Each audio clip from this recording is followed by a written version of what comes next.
주여, 하루를 살아낼 수 있는 힘을 주시고 주님을 우러러 볼 수 있는 영안을 열어주시고 주님의 인도하심을 잘 따라갈 수 있는 올곧은 마음과 순결을 허락해 주시옵소서. 그래서 이 하루의 삶이 흔들리지 않도록 하시고 혼탁해지지 않도록 해 주시옵소서. 주께서 이 날을 주신 주님의 뜻을 알게 하셔서 그것이 오늘 하루를 사는 목적이 되게 하시고 그 목적에 집중하는 것이 오늘 내가 사는 삶의 우선순위가 되며 가치가 되게 해 주시옵소서. 주여, 주님과 교제함이 풍성하게 해 주시옵소서. 주님을 의지하고 믿는 것이 무엇인지를 깊이 깨닫게 하셔서 그 깨달음이 우리의 체질이 되며 그리고 사는 삶의 고민이 되며 그리고 그게 삶의 행동이 되게 해 주시옵소서. 예수를 믿는 것이 막연해지지 않도록 해 주시고 예수를 믿는 것이 곧 우리의 모든 살과 피와 뼈가 되는 것임을 깊이 깨닫게 하시고 그렇게 하루하루를 살아내게 해 주시옵소서. 주여, 이 땅을 비롯하여 온 세상이 직면한 교회 생활, 신앙 생활, 이것에 대한 심각한 도전과 예수를 믿는 사람들의 믿음을 시험하는 그 현실, 우리가 직면한 이 현실 앞에서 우리 하나님을 믿는 신앙을 점검할 수 있도록 은혜를 베풀어 주시옵소서. 주님께서 한 번쯤은 체질을 하실 만할 때가 된 것을 느낍니다. 주여, 이 간단한 전염병 하나로도 알곡과 쭉정이를 점검할 수 있도록 하시는 주여, 모든 교인들이 이 체질 상황 속에서 자신을 돌아볼 수 있도록 해 주시옵소서. 그래야 참으로 예수 믿는 것을 깊이 생각하며 참된 회개에 이르게 하시고 그리고 하나님을 볼 수 있는 청결한 마음, 그것을 소유할 수 있는 기회가 되게 해 주시옵소서. 온 교회들과 모든 교인들이 하나님을 아는 지식에 있어서 바로 서게 해 주시옵소서. 그래야 우리 하나님을 잘 알고 하나님을 제대로 순종하는 교회들과 교인들로 정비가 되게 해 주시옵소서. 하나님의 구원이 사람의 숫자에 있는 것이 아님을 성경을 읽으면서도 우리는 믿지 아니하였습니다. 그러다 보니 한국교회가 언제나 사람의 숫자를 만들려고 하였고 사람의 숫자, 이 선택 앞에서 하나님을 기꺼이 왜곡하는 이 오만 방자함과 가정서러움을 체질처럼 몸에 붙여왔습니다. 주여, 하나님의 구원이 사람의 숫자에 있는 것이 아님을 깊이 깨닫게 하셔서 정말 능력 있는 교회들로 새로이 단장되게 하시고 하나님을 보여주며 하나님을 선포하는 진정한 참 어둠의 권세를 두려워 떨도록 만드는 그런 하나님의 사람들, 그런 교인들로 단장이 되게 해 주시옵소서. 오늘도 주님의 영광스러운 빛 아래에서 이 땅이 존재하기를 원하며 우리 하나님의 영광스러운 그 얼굴빛을 받으면서 암울한 이 땅이 유지가 되게 해 주시옵소서.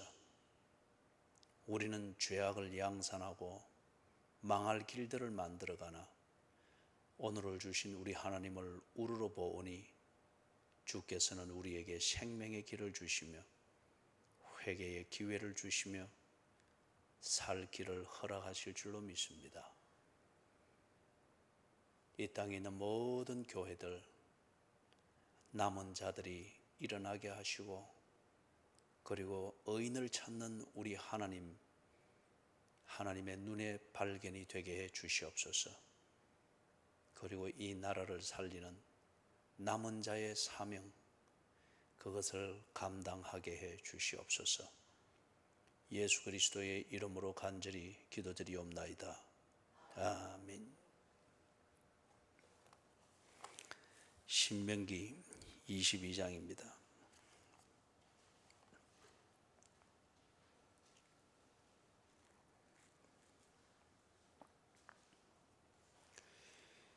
(22장) 1절에서부터 5절까지 같이 읽습니다.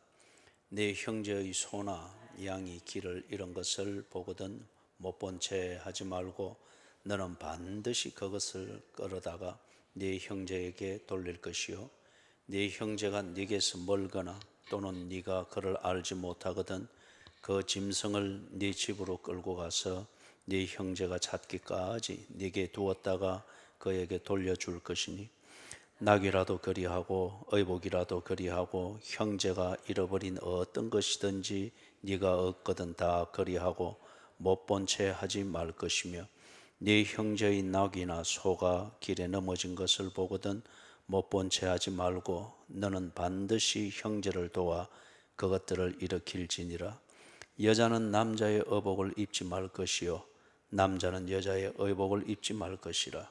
이같이 하는 자는 내 하나님 여호와께 가증한 자이니라. 어제 새벽에 이 본문을 보았죠. 그래서 사회의 정의를 이루는 것, 성경이 우리에게 가르치는 사회의 정의는 하나님이 보시기에 합당한 상태를 말합니다. 사람 간에 서로 좋은 타협이 이루어진 그런 상태 아니고 하나님 보시기에 합당한 상태, 그게 성경이 우리에게 가르쳐주는 사회 정의입니다.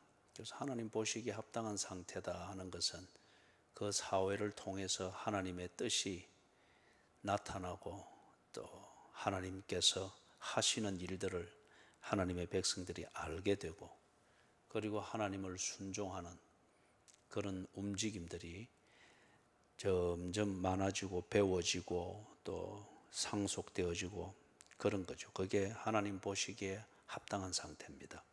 그게 우리도 그리스도인들이 추구해야 될 사회 정의입니다. 그리고 그걸 위해서 새로운 땅에 들어가면은 젖과 꿀이 흐르는 땅에서 1절에서부터 4절에 말하는 것, 사유재산에 대한 정의를 반드시 이루라고 합니다. 내 소유가 소중하듯이 다른 사람의 소유도 소중하니까 남의 것을 가지고 내 소유로 삼는 이 도둑놈 같고 강도 같고 아주 엄룡한 것 같은 그런 방식으로 절대 재산을 불리는 게 허용되어서는 안 된다. 그래서 거기 네 형제에게 돌릴 것이요 1절, 그 다음에 2절에서 그에게 돌려줄지니, 그리고 3절 그리하고, 그리고 또 그리하고, 그 다음 3절 마지막에 형제가 잃어버린 어떤 것이든지 네가 얻거든 다 그리하고 돌려주라는 거죠. 그리고 4절 마지막에 너는 반드시 형제를 도와 그것들을 일으킬지니라. 사유재산에 대해서, 그래서 나의 사유재산은 내가 땀 흘리고 내가 수고한 그 결과물만이 나의 사유재산입니다. 다른 사람들 역시 자기의 그 사람의 사유재산은 그 사람의 땀과 시간과 그걸 결과물이 그의 사유재산입니다. 그런데 그걸 착취해가지고 내 사유재산으로 삼는 것은 도둑놈입니다. 그리고 그것에 집착하는 것은 강도입니다. 그리고 그걸 합리화시키는 것은 거짓말입니다. 그렇기 때문에 그 사회는 부자는 있을지 모르지만은 절대 정의로운 사회가 될 수가 없습니다. 그래서 이걸 딱 사유재산이 중요하기 때문에 사유재산 때문에 사람들이 별 보고 나가서 별 보고 들어올 정도로 그렇게 열심히 일을 한단 말이에요. 그렇기 때문에 이것에 대한 가치와 경계가 분명히 지켜지지 않으면 좀 더 벌고 좀 더 잘 살아야 되겠다는 이 집착 때문에 정의는 다 무너져 버립니다. 그래서 부자는 좀 있을지 모르지만은 반대로 도둑놈이 덕실거리고 강도가 덕실거리고 향락과 물질주의적인 것이 덕실거리게 된다는 거죠. 그 다음에 5절에서는 여기서는 말하는 게 내 원하는 것을 이루기 위해서 남자가 여자 행세를 하고 여자가 남자 행사를 하고 하는 것, 그것이 욕구를 이루는 수단이 될지는 모르겠으나 내 욕구를 충족시켰다고 해서 내 욕구를 충족시키는 방법까지도 정의로운 방법이 될 수가 없다는 겁니다. 하나님 보시기에 가정스러운 방식으로 내 욕구를 채우는 것은 그 자체로 그 사회는 망한 사회라는 거죠. 하나님이 가정스럽게 여기는 것, 그 방식으로 살아서 내 욕구를 채워서 욕구가 채워주는 순간 행복감과 만족감을 느낀다. 그게 잘 사는 사회가 아니라는 거죠. 하나님이 가정스럽게 보는 것은 반드시 치워버립니다.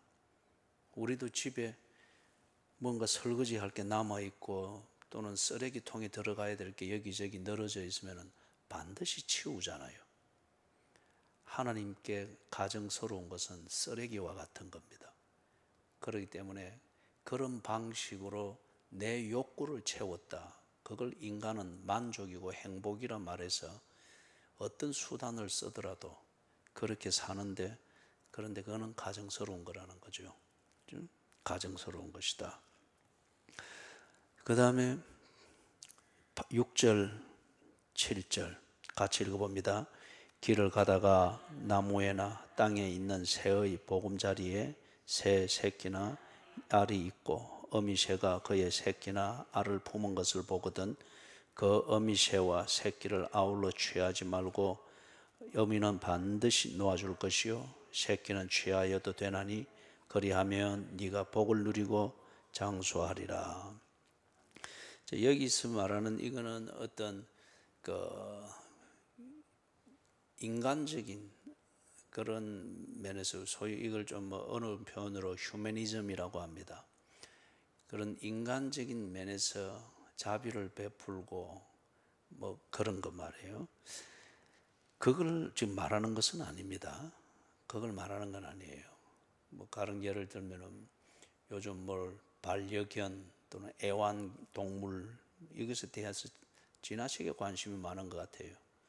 그게 어디 구덩이에 빠져 있거나 소리는 나는데 어디 있는지 모르면은 그 땅을 다 헤집어서라도 사람이 기어들어와서 이리 찾아내가지고 찾아내면 찾아냈다고 덩붕 울어서 하면서 소고기도 구워서 주고 닭도 울고서 주고 그리 하는데, 그런 정서로서 지금 이 6절과 7절을 이해해서는 안 됩니다. 그리고 이런 생물체에 자비를 베푸는 그걸 통해서 그렇기 때문에 그리하면 네가 복을 누리고 장수하리라. 그걸 절대 말하는 게 아니에요.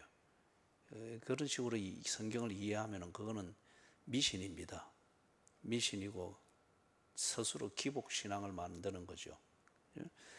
그렇기 때문에 이거는 지금 뭘 말하는가 하면은 눈앞에 보이는 대로 급한 대로 생각 없이 또는 목적을 위해서 자원을 쓰는 이런 계획이나 생각이나 절제 없이 지금 급한 대로 다 들어먹고 그렇게 살지 말라는 겁니다. 그래 하면은 사회가 존속이 안 됩니다. 그게 근본 뿌리는 어디서 나오는 겁니까? 이기주의에서 나오는 거죠. 이기주의에서. 그죠? 예. 그리고 이거 우선 급한 대로 아니면 내가 필요한 대로 아주 비긴한 예는 코로나가 이래 되고 이래서 좀 위기감이 확 팽배해지고 하면은 막연한 그 위기감이 사회를 심하게 흔들어 놓잖아요. 그럴 때에 막 사재기를 하지 않습니까? 사재기를 하고 사재기가 심해지면 폭동 비슷하게 일어나고 그러지 않습니까? 그러면은 그 사재기 한다고 해서 그게 사느냐 말이죠. 라면 몇 바스 챙겼다고 해서 그게 그래서 뭐 몇 년 동안 사라지고 그 사회가 번성해진 그런 조치입니까? 아니잖아요. 그걸 통해서 다 같이 망해버리는 거잖아요. 그죠? 다 같이 망해버리는. 그 우리나라에 그 뭡니까? 연탄이 나오기 전에 그때는 다 이 산으로 나가서 땔감을 구해다가 그렇게 해서 군부를 떼어가지고 그렇게 해서 다 썼죠. 그래서 난방도 그렇게 하고 밥도 그렇게 해먹고 전부 다 그렇습니다. 연탄이 나오기 전까지는. 그러다 보니까 전부 다 민둥산이 되어버렸죠. 그죠? 내 집에 갖다 뗄 그 땔감을 마련하기 위해서 나중에는 이 뭐 없으니까 나무 뿌리까지 다 파내가지고 그래서 말려서 겨울에 그걸 쓰려고 그렇게 하고 그렇게들 하니까 그런 반면에 산은 전부 다 벌거벗으니까 이게 웬만한 비도 못 견뎌냈죠. 산사태, 홍수, 그리고 그것 때문에 일어나는 먼지들 정말 황량했죠. 황량했죠. 그래서 식목일이라고 하는 게 생겼지 않습니까? 거기 생기면서 산이 다 덮이고 나니까 나무배에서 우선 불은 못 떼지만은 그 대신에 다른 연료 찾고 산이 덮이고 하니까 저게 얼마나 많은 자원을 풍성하게 공급해 주잖아요. 안전 아무리 비가 와도 그게 다 이게 그런 이치입니다. 하나님께서 딱 사는데 필요한 자원을 주고 자연 체계를 주고 공급해 주시는데 사람은 언제나 적흥적인 욕구를 채우는 것을 위해서 다 이것저것 생각 없이 그냥 다 파버리는 거예요. 그럴 때에 오늘은 배불리 먹을지 모르나 내일이 없습니다. 봄에 다 걷어먹고 겨울에 들어 앉아가지고 다 걷어먹어버리면은 봄에 뿌릴 씨앗조차도 없습니다. 그리 되면은 가을은 분명히 황망한 가을이 되죠. 씨앗은 남겨놔야 된다는 거예요. 그래서 여기 지금 새끼나 알들은 가져갈 수 있는데 어미는 살려주라. 그래 이거는 자원을 관리하는 그 지혜지요. 이 새끼나 알만 있으면은 어미가 없는 새끼는 반드시 죽습니다. 그러면 이거는 다음에 새끼를 번성하고 할 수가 없죠. 그런데 이 어미새가 살아 있으면은 알을 낳고 새끼를 번성할 수가 있습니다. 그렇기 때문에 살려주되 새끼는 살려주라. 어미를 살려주라. 다시 말해서 자원의 이 생태계가 고갈되지 않도록 먹으라고 준 자원이고 먹으라고 준 생태계지만은 먹는 것 때문에 이 생태계의 구조가 끊어지도록 그런 식으로 적극적으로 살지 말아라. 그것을 지금 이야기를 하는 겁니다.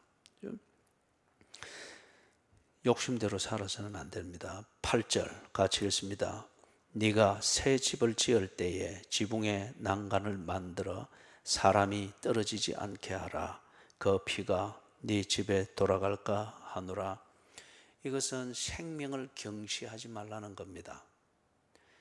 유대인들의 가나안 땅의 집은 지금 우리 이 북반구에 있는 집처럼 이런 시옷자 모양의 지붕이 아니고, 왜냐하면 이 북반구 쪽으로는 우리나라가 있는 이 위도 위치에 있는 쪽에 쭉 지구본을 돌리면서 이렇게 보면은 거기는 꼭 우리나라와 같은 날씨입니다.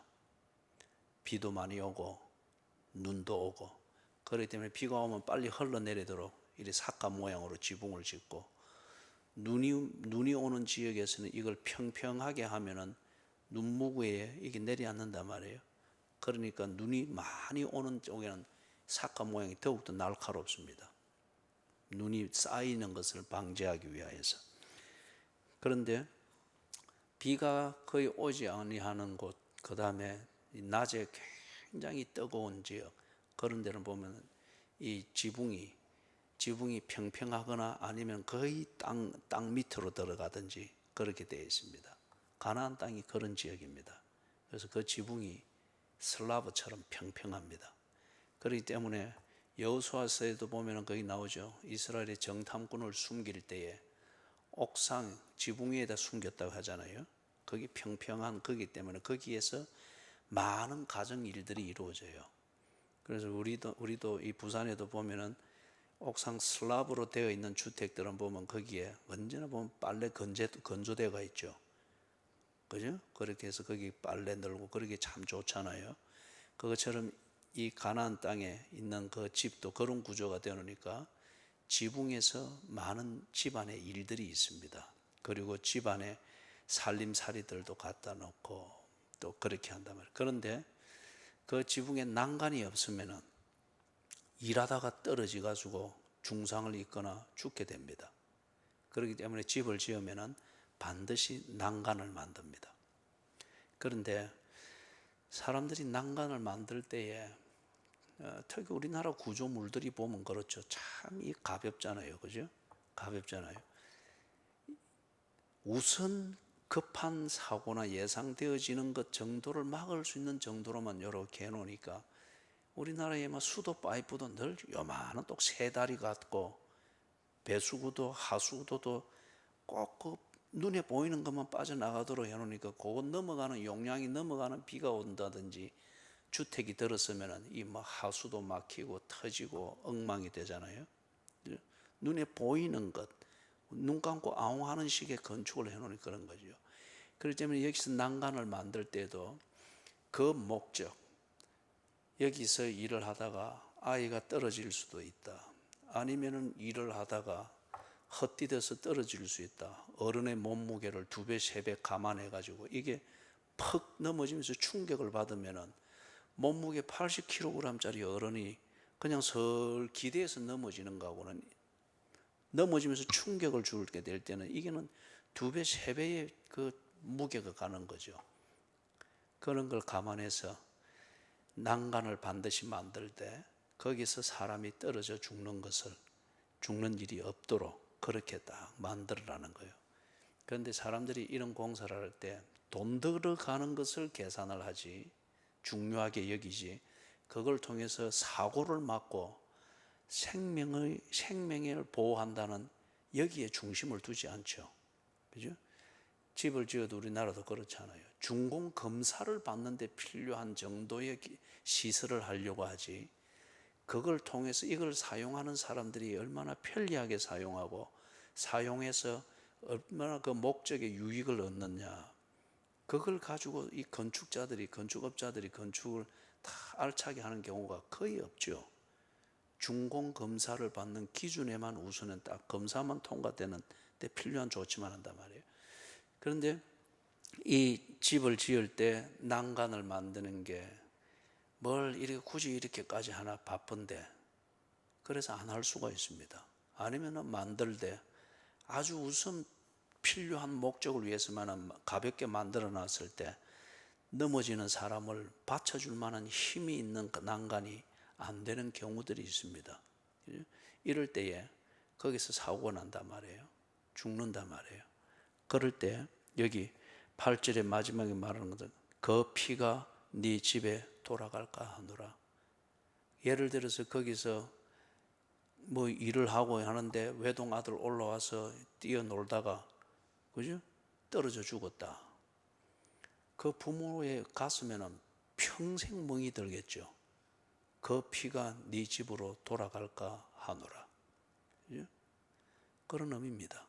그렇기 때문에 생명을 경시하지 말라는 거예요. 먹고 사는 것도 중요한데 먹고 사는 그 생계 활동에 집착하고 그것에 욕심을 내고 몰입을 하느라고 정작 먹고 살아야 될 사람, 특히 가족이 목숨이 위태로워지고 그 목숨을 잃게 되는 그런 생계 활동 되지 않도록 해라는 거예요. 돈을 버는 것도 먹고 그 생명이 목적을 위해서 유지가 되고 하기 위해서 돈을 벌고 열심히 사는 것이지. 그런데 그리 살다 보니까 돈을 벌고 열심히 사는 것이 목적이 되다 보니 자식도 내팽개치고 가족도 내팽개치고 가정이 있어야 될 이유나 목적도 없어지고 오직 돈 버는 일, 이것만이 전부가 되어버리는 거예요. 그래서 가령 예를 들면 그런 거잖아요. 우리 2주 전에 있었던 그 사건, 최근에 있었던 사건 중에 10살, 8살 형제죠. 그런데 집에서 아무도 없고 라면 하나 끓이 먹으려고 하다가 불이 나가지고 그 정말 비참한 그러한 참변을 당했단 말이에요. 왜 그리 됐느냐 이거죠. 그런 일이 지금 우리나라에 한두 건이 아니잖아요. 더 이상 그게 뉴스거리가 아니고 그냥 일상화되어 버렸습니다. 먹고 살고 생계 활동을 하는 데 있어서 부모들이 바쁠 수도 있고, 그러다 보니 먹고 사는 문제, 돈 버는 문제에 대해서 부부가 의견 충돌이 되니까 싸우고 뭐 이혼을 하니 어쩌니, 그런 것에 집착을 하다 보니까 이런 아이, 자기들이 낳은 아이고 자식인데도 이 아이들의 생명이 경시가 되는 거예요. 꼭 버려진 아이처럼 그렇게 되어지니까 라면 하나 끓여 먹을 것도 안 되니 자기들이 끓이다가 그렇게 되어버리는 거예요. 그거는 먹고 사는 경제 활동이 아주 활발하게 이루어지고 그러한 뭐 직장 생활이 활발하고 뭐 그렇다 할지라도 그게 결코 정의로운 사회가 아니다는 거죠. 생명을 경시하고 생명이 그렇게 버려진 것처럼 취급을 받는 이런 것이 보편화되어지면서 뭐 젖과 꿀이 흐르는 자원을 개발하고 이거로 뭔가 상품을 만들면서 돈을 벌고 하는 그거는 절대 정의로운 사회가 아니고 그 피가 네 집으로 돌아가리라. 두고두고 그 인생에 멍이 되고 피가 되고 아픔이 되는 그걸 남기게 된다는 거예요. 그게 꼭 지금 우리나라의 상황 아니에요. 그죠? 돈은 많이 버는 것 같고 뭐 부부가 함께 뭐 일을 한다 해서 뭐 투잡 뛰고 뭐 어쩌고 한다. 아이들이 뭐 쉴 사이 없이 학원을 막 2개, 3개씩 그렇게 가고 뭘 서로 그런데 얼굴도 보고 하고 할 시간도 없을 정도로 다들 바쁘게 돌아가고, 그래서 때 되면 뭐 아파트 평수는 늘어나고 하는 것 같은데, 그런데 가정에서 자식을 먹이고 입히는 것 뿐이지 그거는 짐승도 다 합니다. 그러나 하나님의 형상으로 다듬어지고 양육하는 이것은 없지 않습니까? 예? 어느 때 정신을 차리고 또 보니까 그렇게 열심히 돈 벌고 사느라고, 그래서 자기도 막 열심히 살고 젊을 때는 표가 안 나지만은 그렇게 하다 보니까 이 골병이 들잖아요. 그리고 몸이 이제는 열심보다도 몸 아픈 게 더 고통이 심하게 되니까 열심을 좀 멈추고 집착을 멈출 수밖에 없지요. 그러면 지 인생이 보이잖아요. 딱 보니까 자식이 다 죽어 있습니다. 가족은 다 남이 되어 있습니다. 그냥 와서 밥 먹고 함께 자고 가는 하숙집 같은 건물 하나 있을 뿐이지 그 안에 있는 가족이라 하는 이름으로 모여는 있으나 짐승과 다를 바가 없습니다. 그때 그래도 좀 양심이 있거나 의식이 살아있는 부모는 그때 후회를 하죠. 그죠? 가족이라는 것에 눈을 뜨고 그게 인생의 보람이고 가치라고 하는 것에 눈을 떴는데 그동안 먹고 살고 돈 벌고 하고 하느라고 난간 짓는 것을 소홀히 해놓으니까 다 떨어져 죽어버린 거예요. 그러니까 왜 이리 살았나? 그 피가 네 집으로 돌아가리라. 양심의 가책은 서지만은 책임은 지지 아니하려고 하니까 가정 안에서 이제 그때부터 원망과 변명과 책임 전가와 방어와 가족이 같이 법원에 가서 고소하고 고발하고 죽어버렸습니다. 생명 경시입니다. 그래서 이 젖과 꿀이 흐르는 땅, 꿈의 땅, 희망의 땅으로 여겨지는 그곳으로 들어가면은 다 잘 살 것이라 생각을 하는데, 당연히 들어가면 돈 벌고 먹고 사는 데만 집착할 것이기 때문에 명령을 하는 겁니다. 그죠? 돈이 절대 사회 정의를 이루어 주는 것이 아니기 때문에 들어가면은 다치지 않고 죽지 않도록 난간을 만들어라. 그래서 먹고 사는 것에만 집착하고 네 집에 물품 쌓느라고 그 물품은 쌓아놓되 그것에 옥상에 올라가는 네 가족들 또는 다른 사람들이 난간이 없어서 헛디뎌서 떨어 죽게 되든지 하게 될 때 쌓아놓은 돈 그걸 가지고 평생 네 가슴에 묻은 자식 때문에 참 네가 죽은 것처럼 살 것이다. 그게 그 피가 네 집으로 돌아갈 것이니라. 그 말이죠. 사랑하는 여러분, 가르쳐주는 대로 하십시오. 가르쳐주는 대로. 많이 쌓아놔야 행복해지는 게 아닙니다. 사유재산은 많은 것을 말하는 것이 아니고 어제도 말했지만 내 시간과 내 땀과 나의 정직한 노력의 결과물 이것만이 나의 사유재산입니다.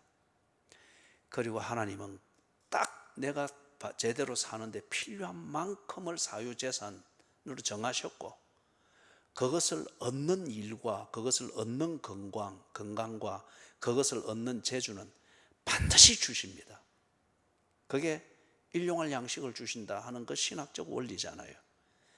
그렇게 해서 딱 살면은 그걸 알고 그렇게 해서 충실하게 살면은 일하는 시간도 있고 쉬는 시간도 있고 자녀 키우는 시간도 있고 부부가 교제하는 시간도 있고 인생의 의미를 생각하는 시간도 반드시 있습니다. 내 사유재산을 내가 한계를 정하려고 자꾸 남의 것을 뺏어서 내 사유재산을 불려가려고 하니까 자꾸 도둑질할 시간만 있지 쉬는 시간이 없습니다. 생각할 시간이 없습니다. 교제할 시간이 없습니다. 가족을 느낄 시간이 없습니다. 늘 바쁘다 합니다. 그죠? 이게 지금 하나님이 가르쳐준 이 사회 정의를 이루는 이 사유재산의 원리 그리고 우리의 목적을 이루는 그 수단 하나님께 절대 가정스럽게 보이는 것은 내 삶의 목적을 이루는 수단이 아닙니다. 잔재주는 불을 주실지 모르나 가정스럽게 보이는 것은 쓰레기이기 때문에 반드시 치워버립니다. 그리고 지금 당장 급한 대로만 사는 것 이것처럼 어리석은 게 없다는 거예요. 그죠? 겨울에 아무리 배가 고파도 봄에 심을 씨앗은 남겨놓는 것이 그게 제대로 사는 것이라는 겁니다. 그리고 생명을 경시하는 그 열심은 정말 어리석은 겁니다. 생명을 경시하는 것. 가족을 잊어버리게 만드는 그러한 생계활동 그것은 나중에 참 피눈물을 흘리게 만드는 어리석은 열심이죠. 그리고 누군가 내가 꼭 사랑하고 챙겨야 될 그 사람을 잊어버리게 만드는 것 그리고 소외당하게 만드는 내 나름대로의 집착하는 그 삶 그것 역시 그 피가 네 집으로 돌아가리라. 결코 그렇게 살아서 정의가 이루어지는 것도 아니고 그렇기 때문에 웃게 만드는 삶이 될 수가 없다는 겁니다. 하나님이 가르쳐 주는 대로 사십시다. 가르쳐 주시는 대로. 그러면은 웃게 될 것입니다. 그리고 정의로울 것이고 384